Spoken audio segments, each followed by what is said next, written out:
Hello friends, आज हम बात करेंगे पीडियाट्रिक डेंटल केयर के बारे में।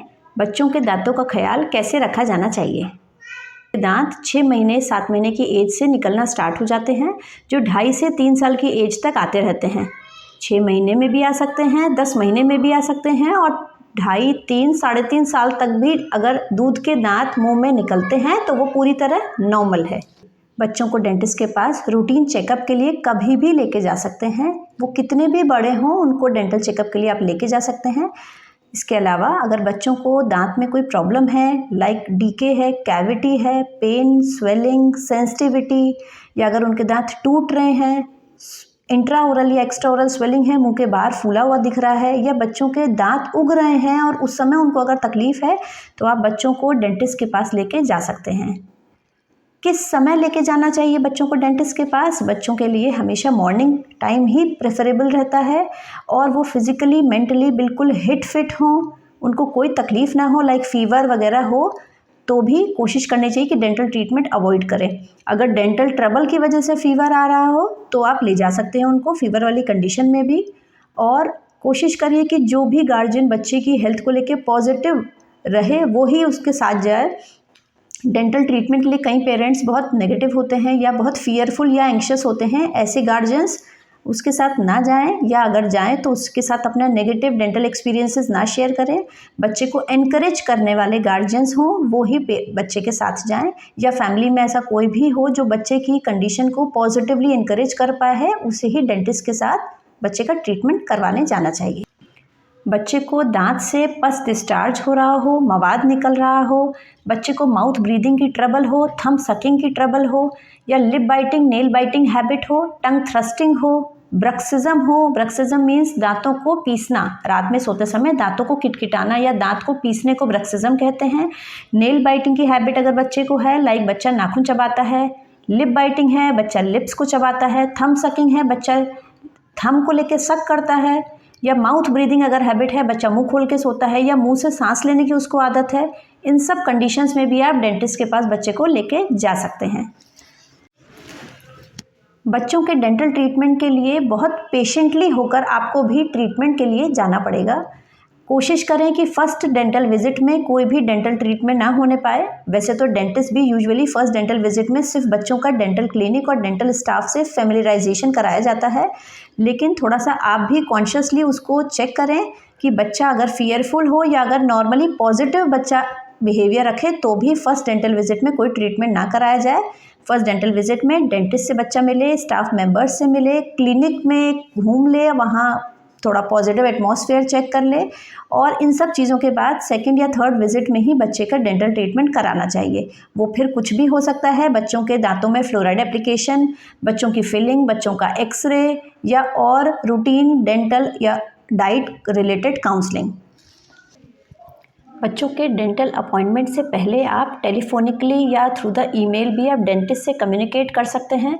उसको अपने बच्चे के बिहेवियरल चेंजेस के बारे में बता सकते हैं कि आपके बच्चे का नेचर कैसा है, वो चीज़ों को लेके कैसे पॉजिटिव बिहेव करता है या नेगेटिवली चीज़ों को लेता है, और बच्चे की मेडिकल या डेंटल हिस्ट्रीज उससे डिस्कस कर सकते हैं।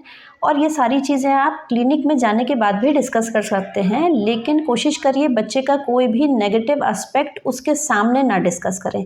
बच्चे के सामने हमेशा पॉजिटिव चीज़ें ही उसकी डेंटिस्ट के साथ शेयर करिए और उसको लेके बहुत प्रेजफुल या अप्रिशिएटिव रहें, जिससे बच्चा हमेशा ही डेंटल ट्रीटमेंट के लिए इनकरेज रहेगा। बच्चों के डेंटल ट्रीटमेंट के लिए वैसे तो गार्जियंस बहुत ज़्यादा कॉन्शियस नहीं होते हैं। उन्हें लगता है मिल्क टीथ है, आफ्टर ऑल टूट ही जाएंगे और परमानेंट दांत आ जाएंगे, लेकिन ये बहुत इंपॉर्टेंट है कि बच्चों के मिल्क टीथ को भी सीरियसली लेना शुरू करना चाहिए और उनके दांतों का भी उतना ही ख्याल रखा जाना चाहिए जितना परमानेंट दांतों का रखा जाता है।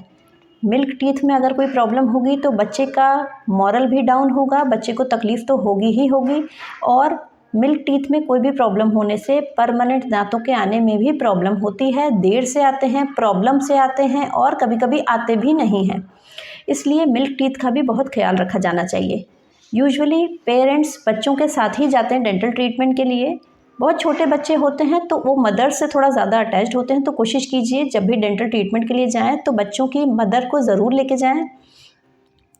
3 से 4 साल के बच्चे पेरेंट्स की एब्सेंस में भी ट्रीटमेंट करा सकते हैं। लाइक वो आपको रिसेप्शन पे डॉक्टर बैठा सकता है और बच्चा डेंटल क्लिनिक में डेंटल चेयर पे बैठ के डेंटिस्ट के साथ पॉजिटिवली कोऑपरेटिव बिहेव करके भी ट्रीटमेंट करा सकता है।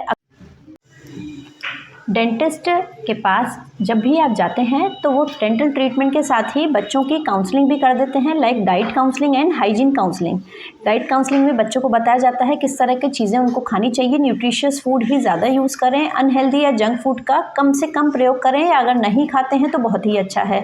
इसके अलावा हाइजीन को कैसे मेंटेन रखना है, डेली सुबह शाम ब्रश करना है, कुछ भी खाने के बाद रिंजिंग बहुत इंपॉर्टेंट है, और बच्चों के दांतों में टंग क्लीनिंग भी बहुत इंपॉर्टेंट है। तो एक सॉफ्ट सा टंग क्लीनर लेना भी आपको ज़रूर चाहिए, और बच्चों के दांतों के लिए छोटा पीडियाट्रिक ब्रश ही सूटेबल रहता है। कुछ पेरेंट्स के दिमाग में बहुत बड़ा मिथ होता है कि अभी तो हमारा बच्चा 2 या 3 साल का है, हम उसको ब्रश कराएं, ज़रूरी है कराना, अभी तो हमारा बच्चा बहुत छोटा है, कैसे वो ब्रश करेगा।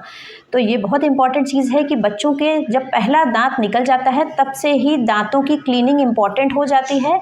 ज़रूरी नहीं है कि आप एक दांत निकला है तो बच्चों को टूथब्रश से ही क्लीन कराएं, आप वेट कॉटन को भी रख के उससे आप टूथ क्लीन कर सकते हैं रात में सोते समय और सुबह उठने के बाद। और जैसे जैसे बच्चों के दांत इरप्ट होते जाएं या इमर्ज होते जाएं वैसे वैसे उसका 1.5 से 2 साल से आप ब्रशिंग कराना स्टार्ट कर सकते हैं। और उससे पहले अगर आपको लगता है बच्चा हमारा कंफर्टेबल नहीं है ब्रश से, तो धीरे धीरे उसको फेमिलराइज कराइए, और 2 से 4 दांत जब बच्चों को उग जाए तभी आप ब्रश कराना शुरू कर सकते हैं। 1 या 2 दांत में आप वेट कॉटन से बच्चों के दांतों की क्लीनिंग ज़रूर कीजिए। बच्चों के दांतों का ट्रीटमेंट क्या होना चाहिए? बच्चों के दांत जिस लेवल के ख़राब हों वो ही बच्चों का डेंटल ट्रीटमेंट होना चाहिए। अगर आपको लगता है कि बच्चों के दांतों में कीड़ा जल्दी जल्दी नहीं लगे और बच्चों के दांतों की स्ट्रक्चर में डीप पिट्स और फिशर्स हैं, यानी उनके गहरे खड्डे हैं दांतों में नेचुरली ही, तो वहाँ जाके आप डेंटिस्ट के पास फ्लोराइड एप्लीकेशन करा सकते हैं या पिट एंड फिशर सीलेंट्स लगवा सकते हैं। अगर बच्चों में सुपरफिशियल कीड़ा है, आपको लगता है कि ब्लैकेंड स्पॉट है और कोई पेन या तकलीफ़ बच्चे को नहीं है, खाना खाते समय कोई डिस्कम्फर्ट नहीं है, तो वहाँ जाके आप फिलिंग करा सकते हैं। अगर बच्चे को पेन है स्लाइट, मॉडरेट या सीवियर, या खाना खाते समय डिस्कम्फर्ट है, तो वहाँ आप इनडायरेक्ट पल कैपिंग, डायरेक्ट पल कैपिंग या पल्पोटमी करा सकते हैं। और अगर बच्चों के दांतों से पस निकल रहा है, मवाद निकल रहा है, स्वेलिंग है मुंह के बाहर और मुंह के अंदर, तो उस केस में बच्चों के दांतों की पल्पोटमी ना करा के पल्पेक्टमी ही करानी चाहिए। पल्पेक्टमी क्या है? जैसे बड़ों के दांतों में रूट कैनाल ट्रीटमेंट होता है, आरसीटी की टर्म आपने सुनी है, वैसे ही बच्चों के दांत जब डीपली ख़राब हो जाते हैं, स्वेलिंग आने लग जाती है या पस डिपॉजिट होने लगता है, तो उस कंडीशन में बच्चों के दांतों की रूट से पूरा ट्रीटमेंट होता है, और फिर रूट कैनाल ट्रीटमेंट जैसे ही पल्पेक्टमी की जाती है, और फिर उसके बाद ऊपर से फिलिंग मटेरियल लगा के बच्चों के दांतों में कैपिंग कर देती है। इससे आपके बच्चों के दांत उसी जगह रह जाएंगे और दूध के दांतों को उखाड़ने की ज़रूरत नहीं पड़ेगी। एक समय आने पर दूध के दांत अपने से बच्चों के टूटते हैं, वो सबसे अच्छी बात है। बच्चों के दांतों को किसी भी वजह से समय से पहले निकलवाना ना पड़े, यही कोशिश गार्जियंस की रहनी चाहिए। और अगर किसी भी वजह से बच्चों के दांत इतने ख़राब हो गए हैं कि वो बचाने लायक कंडीशन में नहीं हैं, तो उसको सेफली निकलवा देना ही ठीक रहता है।